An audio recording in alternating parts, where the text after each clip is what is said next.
Hello and welcome to the Dan Cave and welcome to part 2 of the NuNu Toyota Celica GT4 ST165 from 1991. So this is part 2. Part 1 we got to do basically the prep of the bodywork, prime, paint, decal, clear coat. So that's been done. Part 2 is going to focus on getting the chassis and running gear together and the interior together. So this is a little bit shorter than the first part, so it runs probably about 30 minutes. So certainly enough time to sit back, have a brew, have a chocolate chip cookie, whatever you like, but sit back and enjoy. So before I dive into the action, just a quick message just to ask, if you've not subscribed, please do so. It's greatly appreciated. Please give the video a thumbs up if you like it, and please feel free to leave a comment. All comments or questions are welcome, of course. So thank you everyone for tuning in again. So let's head on over to the bench and let's see what happens with this Celica. So I'll be back at the end obviously for a little bit of a sum up, so over to me. So the chassis is the starting point for today. So this was originally painted in primed in UMP white and then painted in zero paint, pure brilliant white, same as the body. And now we have to start gathering all the pieces together for the chassis and running gear. So basically on each corner there's a kind of combined hub, half a brake caliper and a suspension strut. So each of those is removed from the sprue using the D-Space single-sided nippers. So then there's the steering arm, and of course, as is usual, once you get those parts off, you need to do a little bit of cleanup just to get rid of any unsightly seams. I have to say on this kit, it is actually really good. There's not a huge amount of a seam line on these parts, but in around the springs, so obviously some of the seam line will be recessed into the spring detail. So I'm just using a very thin round file just to remove the bulk of that material. So the brake discs basically just come as a disc. Half of the caliper is on the suspension, and then there's a separate piece for each of the other halves of the brake caliper. It does mean there's a little bit less masking to do if you've got kind of multicolored brake calipers, as you do on some cars. However, for this one, the color callouts for the calipers and suspension is just black. So the single piece exhaust. So once again, that's removed from the sprue. And I'm going to use a UMP 240 Thiddy sponge sander. So it's very good at getting rid of seam lines. It's particularly useful because it will conform to the shape as well. And make sure you don't square it off too much using that sander.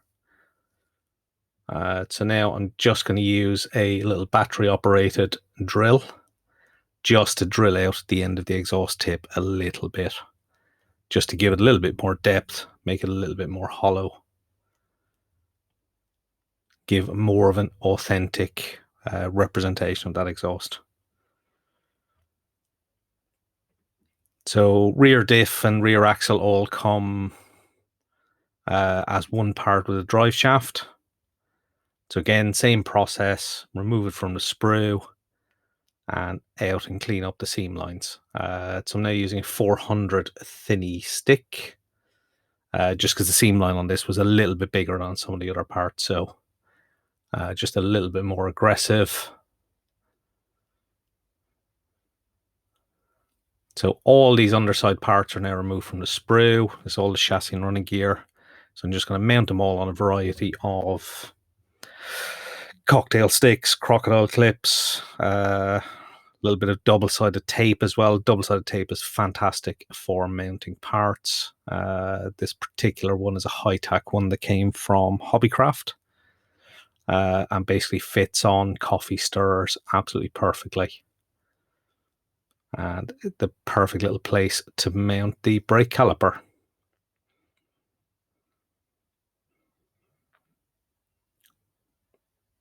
So a significant number of these parts are going to be airbrushed in UMP black primer, as the callouts for a lot of them are just in black.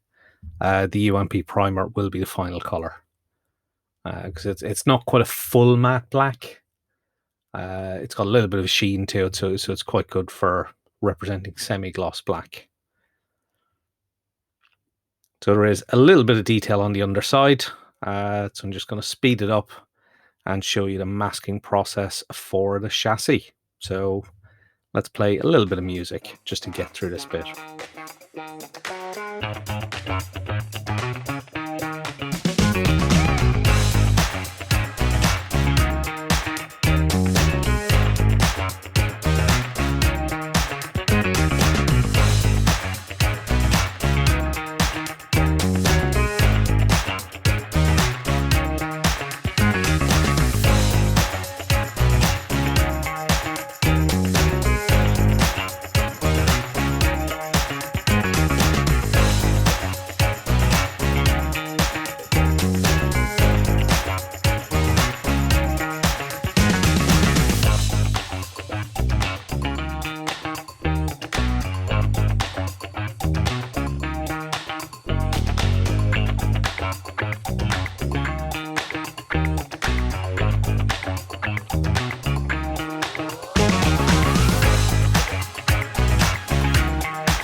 So now that all that masking is done, let's get on over to the spray booth and start spraying. So I've gone with UMP black primer for, well, the start of this chassis. There'll be some metallic colors. We'll go over this as well. But let's get some black down first, because the metallic will go over it a little bit better. So a lot of the other parts are just primed in UMP black as well, such as the suspension, the subframes, and the steering arm.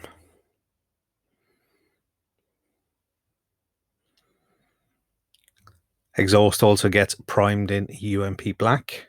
That will, of course, end up as a metallic color, which we'll come to in a minute. But for the moment, I'm just trying to make sure I get a good layer of black down. Try not to hose it on. So once that primer has dried, I'm going to go back in, and for the underside of the chassis, I think I'm using Vallejo Model Air Silver, I believe.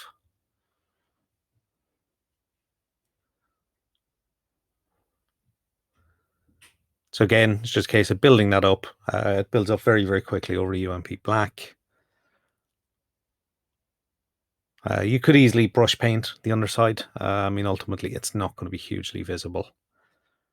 So brake discs themselves are getting coated in Vallejo Model Air Steel, which I think I've used on the exhaust as well. Again, just to give that slightly different kind of metallic tonal difference. I think the color callouts for a kit were silver for all those parts. So I've just mixed up a couple of different shades of metallics, just to give a little bit of difference to that.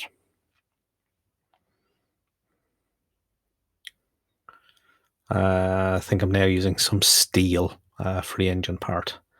Now, interestingly, I did say in one of the earlier videos that this was a privateer entry, but in fact it wasn't. This was actually run by Toyota Team Europe, because they were still using the ST165 in 91. It was the following year I believe they changed to the next version of the Celica.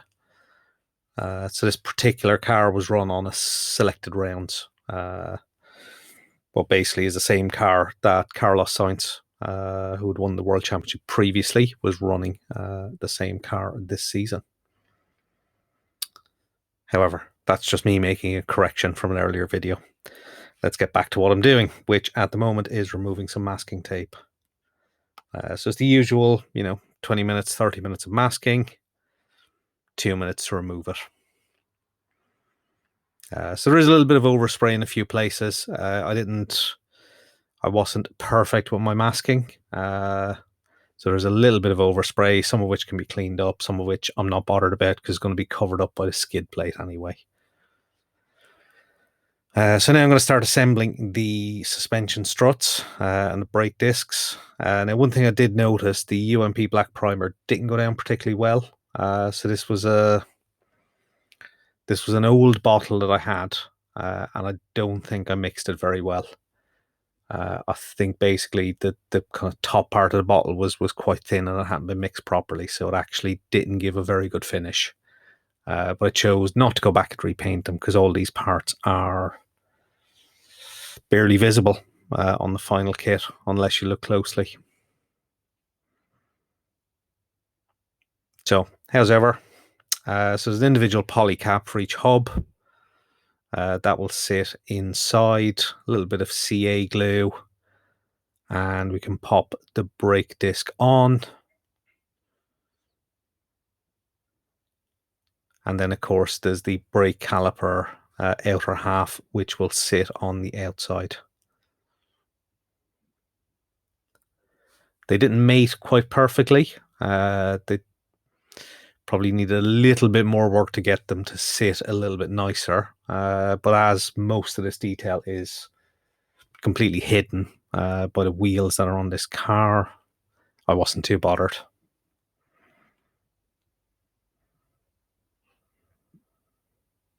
Once all four are complete, can start to actually assemble the running gear and kind of suspension and chassis bits. So the first job is to join the two front suspension struts together with the steering arm. So the suspension struts are not going to be glued in. They'll stay free so they can move. And it's actually the subframe that goes over them that'll actually retain them in place. So a couple of dabs of CA glue where the locating holes are. And then I can just drop in this subframe part and make sure the holes in the bottom part line up with the bottom of the suspension struts. Press it into place. Make sure everything's still free to move. And that's it. So similar process, the rear and drive shaft and exhaust get put on. Obviously make sure you get the exhaust routing correct. And then there's a little center piece which goes over the drive shaft. Just like so. And then there's the somewhat brightly colored skid plate. Very hard to find reference pictures of this, so I don't know if the color callouts are accurate. As it's not a highly visible part, I just went with the color callouts from the instruction sheet, which was basically a mix of red and yellow, and then red for the rear. But they do look the part. They do add a little bit more kind of interest to how the underside looks. But overall, kind of happy with that. So I thought just to give a little bit more depth to it, I would use an ammo neutral wash, I think I've used. So that's kind of the same wash I used in part 1 on the panel lines. So I'm just going to use this just to highlight a few areas on the underside of the chassis, just to add a little bit more depth to it. It's not really there to make it look kind of dirty and used. It's more about just giving it a little bit more kind of visual depth. So I'm just picking out the kind of key recesses that I want to highlight, using a liner brush, load it up with some wash and just let it flow into those recesses as required or as you wish.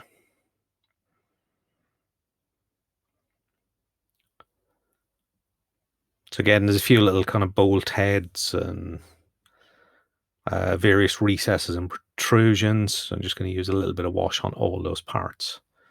Once that's had some time to dry, I'm going to go back and use some Winsor Newton Sand Store just to remove any excess using a cotton bud.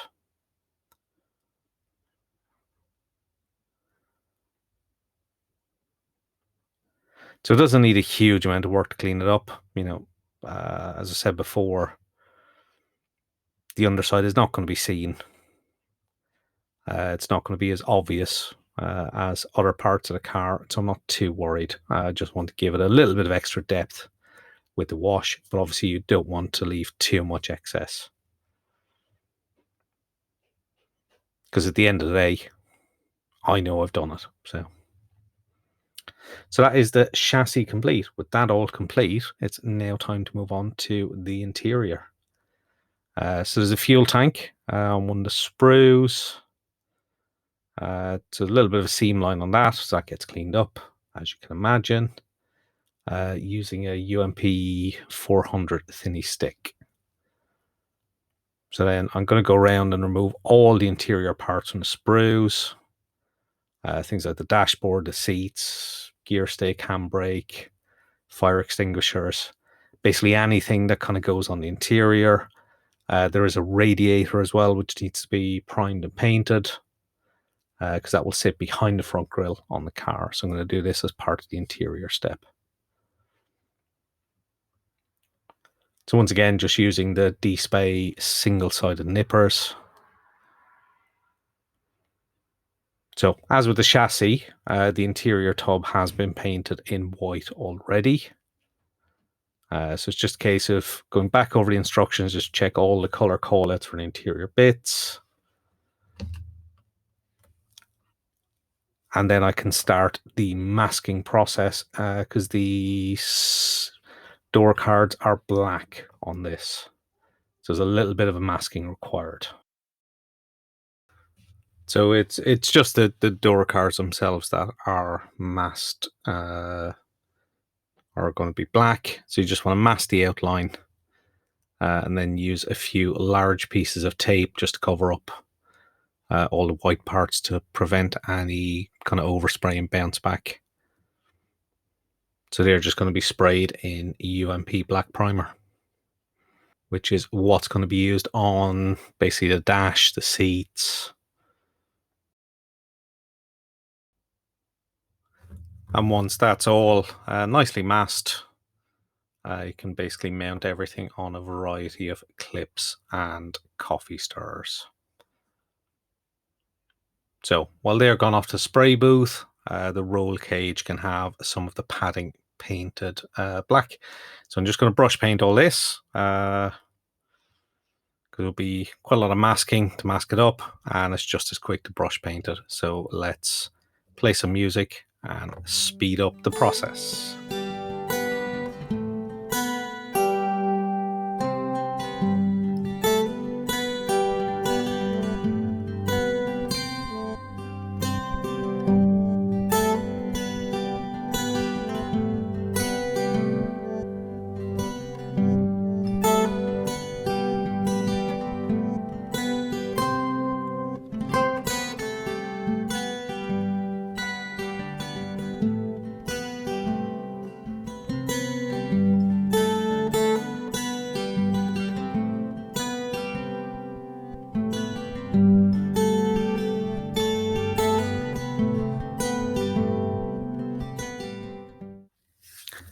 All those interior parts are, of course, sprayed, not shown on camera because it's just a case of spraying some black paint. So they were off drying while I was brush painting the roll cage. So once they're done, it's time to come back and remove the masking tape from the interior tub. Once again, there is a couple of little spots of overspray, but I think they'll be well hidden by some of the interior parts anyway, so they can stay as they are. So there's a few parts which will be separated out for some separate metallic painting, but the like of the dashboard and the seats are just going to stay in the UMP black primer color.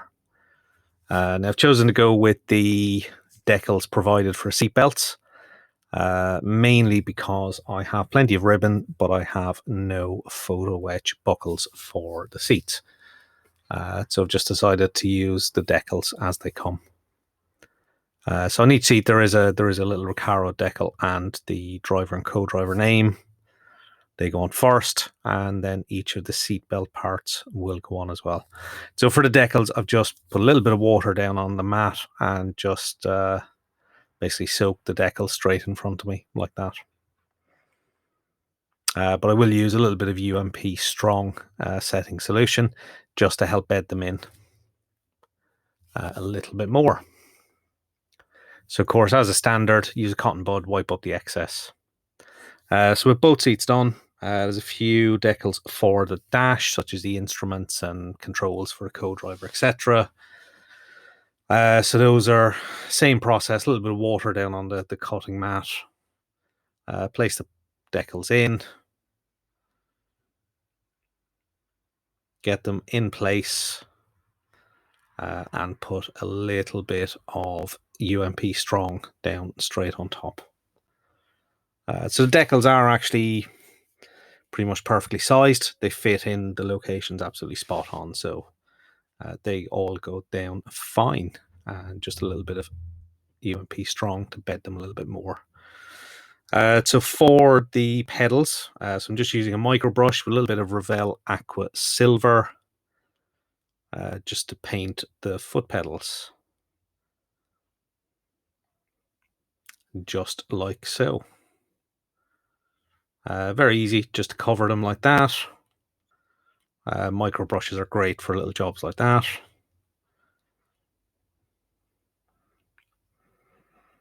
So once those parts have had a little bit of drying time, it's a case of using some CA glue on the center slot for the dash and a little bit up in the corner as well where the back of the dash will sit.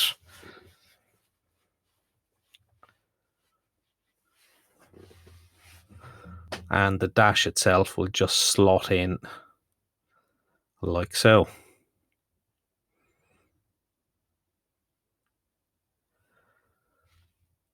So the handbrake and the gear stick have been painted up, of course. And it's a case of just a little drop of CA glue and pop those in place.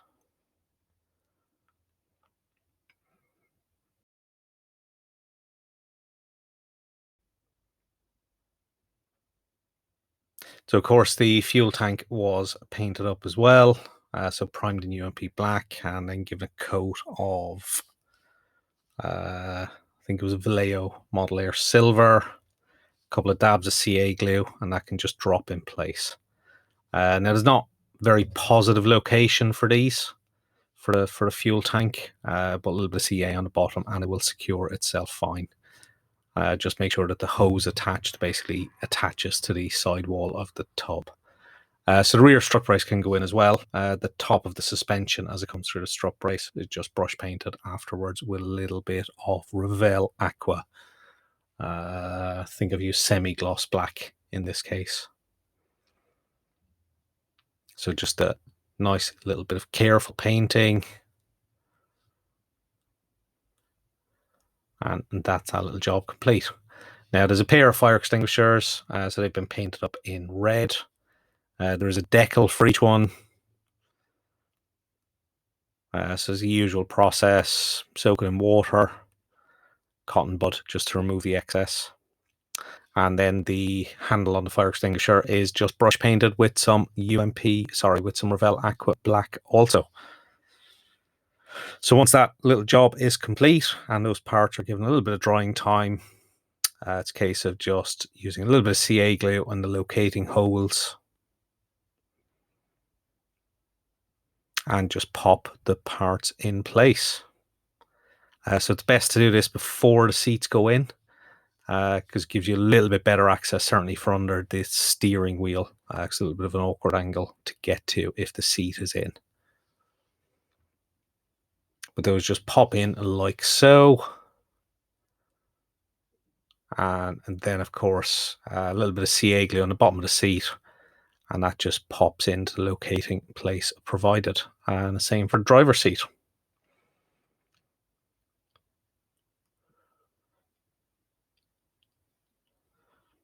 Spot on.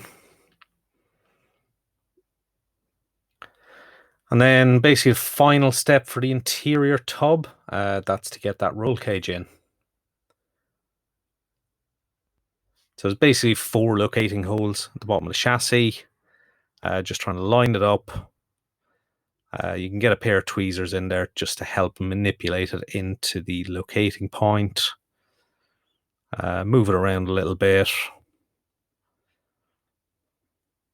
And just use the tweezers just to manipulate it into those locating points provided. Just make sure it's nice and secure, and those 4 little dots of CA glue are enough to secure that in place. And that is it for the chassis and running gear. So they're all complete. So let's head back to me for a little bit of discussion about this video. So there we have it. That is part 2 completed. So chassis done, running gear done, interior done as well. So as you can see from this video, this NuNu kit is a very simple chassis and interior. Not really much on the kind of suspension side. Not a huge amount of detail. A lot of which is covered up by them skid plates underneath anyway. Interior is basic, but sufficiently representative anyway. So yeah, so I mean, it resembles quite a few Aoshima kits anyway, which can have very, very simple kind of curbside features.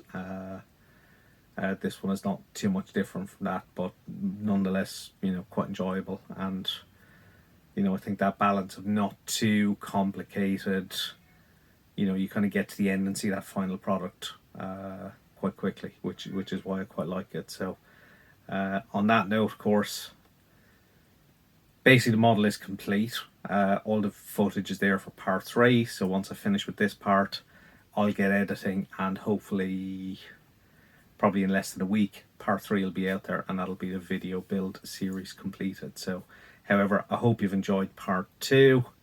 As I said at the start, if you've liked the video, please give a thumbs up. If you're not a subscriber, please do so, and tick the bell notification so you can see when notifications about videos like this come out. And if you want to leave a comment or a question, feel free. It's all greatly appreciated. So thank you to everyone for watching so far. I'm not going to hang around much longer. You've heard my thoughts throughout the video anyway. So once again, thank you everyone for watching. Stay safe, happy modelling, and I will see you all in the next video, hopefully coming up very, very soon. Thank you everyone. Bye bye.